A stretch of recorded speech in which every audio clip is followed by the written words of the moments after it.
Eric, ano lang, reaction lang.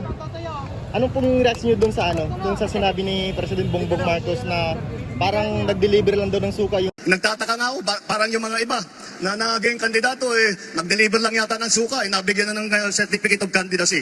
Dahil wala naman natin, wala ang ikukumpara sa ating mga kandidato. Very unpresidential, very cheap, at highly least expected yon na gawin ng isang presidente. Hindi niya sinagot yung totoong mga issue ng bayan, like yung kahirapan, na lalong nalulugmok ang mga mamamayan sa ilalim ng kanyang gobyerno. Yung nawawalang bilyong-bilyong pondo, yung 1.3 trillion na flood control project, yung ibinenta ng mga 25 tons ng mga gold na umaabot sa 129 billion pesos, yung tinanggal na pondo ng PhilHealth. Ang dami po niyang mga hindi sinagot na issue na hindi niya pwedeng ituro yan kay Pangulong Duterte. Yung pagkabangkarote, pagkakurakot ng gobyerno, at ang pagkakaroon ng pagbangon muli ng kriminalidad, sindikato sa droga, abusadong mga politiko, pagwawalda sa kaban ng bayan, at kawalang takot ng mga kriminal sa gobyerno, at ang paglubha ng krisis sa kabuhayan at ekonomiya. Lahat yan hindi niya sinagot. Nonsense. He is talking nonsense. He was talking nonsense because wala sa wastong katinuan ang pinanggagalingan ng kanyang mga pinagsasabi. Doon po sa sabi niya kasi pinagsamantalahan daw yung panahon ng pandemic at saka marami doon namatay. Ano pong masasabi niyo doon? Kung hindi po nagkaroon ng isang Rodrigo Duterte, malamang nalugmok tayo sa panahon ng pandemya. Pangalawa, yung sinasabi niya tungkol sa Parmali, di mag-file siya ng kaso. I-prove niya na may nanggaring korupsyon. I-prove nila, dahil siya ng presidente, i-prove niya. Pero ito lang, ang sinasabi niyang korupsyon, walang ebidensya pa. Walang ganitong kaso na nagkaroon ng conviction. Sila, samot-sari ang kaso ng ill-gotten wealth, kaso sa pagnanakaw sa kaban ng yaman, ng bayan, at ang pinakamalala, 203 billion pesos ang bayarin nila sa buwis, state taxes. Siya ang state administrator. Hindi sila nagbabayad ng buwis. Pagnanakaw din yan sa gobyerno. So sino may pananagutan sa taong bayan at sa mamamayan? Di ba siya? So talagang wala sa mas wastong katinuan ang mga pinagsasabi nito ni Marcos. Nakakahiya. Agenda niya. Una, isusulong natin ang resolusyon na hindi pwede ang liquidation by certification. Yung Joint House and Senate Resolution number 10 must be abolished.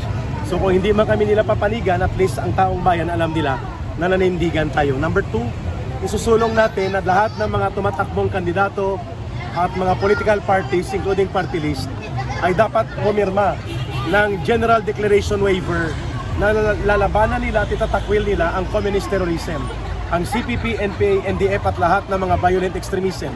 Pag hindi sila pumirma sa declaration na yan, hindi sila pwedeng tanggapan o hindi sila pwedeng matanggap ang kanilang mga certificate of candidacy. Dapat linisan natin ang party list system. Agree ako sa sinasabi ni Senate President Chis Escudero. Hindi dapat ang party list ay backdoor ng mga politiko, oligarko, kontraktor at mga ganid na mga abusadong politiko na ginagamit nila para ikutan ng batas.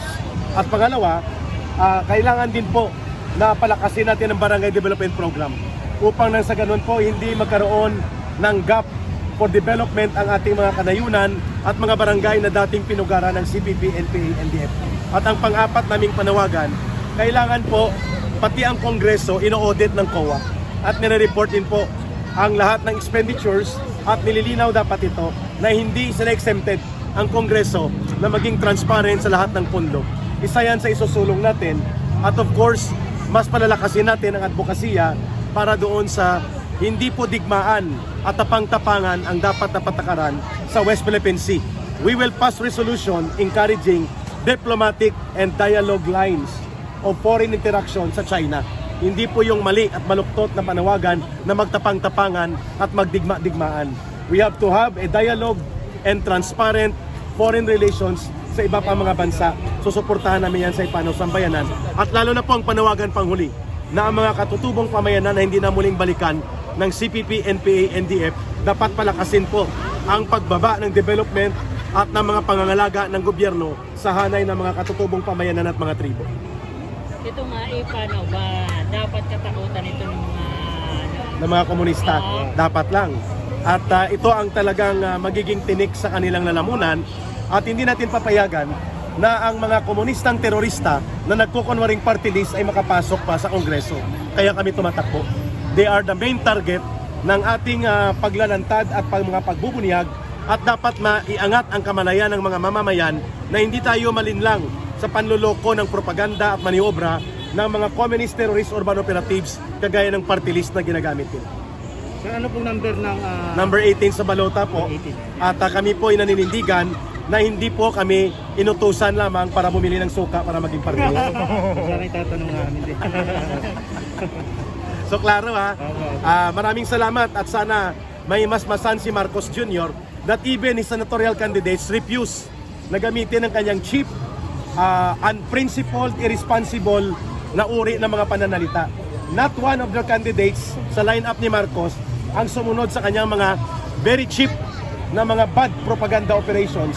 Magbayad muna siya ng buwis na 203 billion pesos at explain niya saan napunta ang 60 billion na kinuha nila sa PhilHealth at bakit zero budget ang PhilHealth at bakit ibinenta ang 25 tons of gold ng Pilipinas na umaabot sa 129 billion pesos.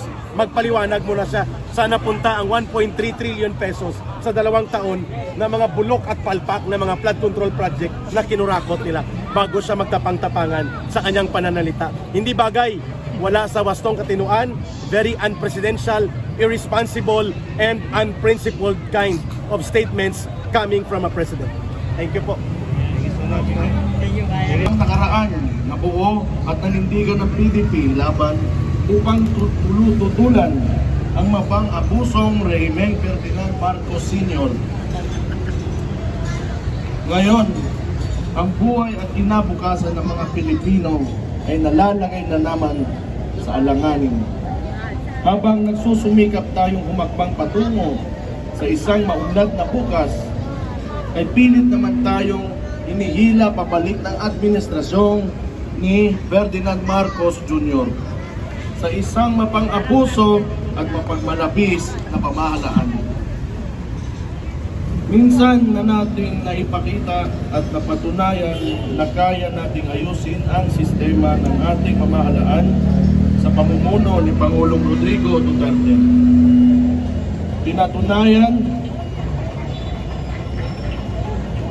Pinatunayan natin na kaya nating magsilbi sa bayan na may disiplina sa sarili, walang kalapisan at walang pang-aabuso lalo na sa pera ng taong bayan.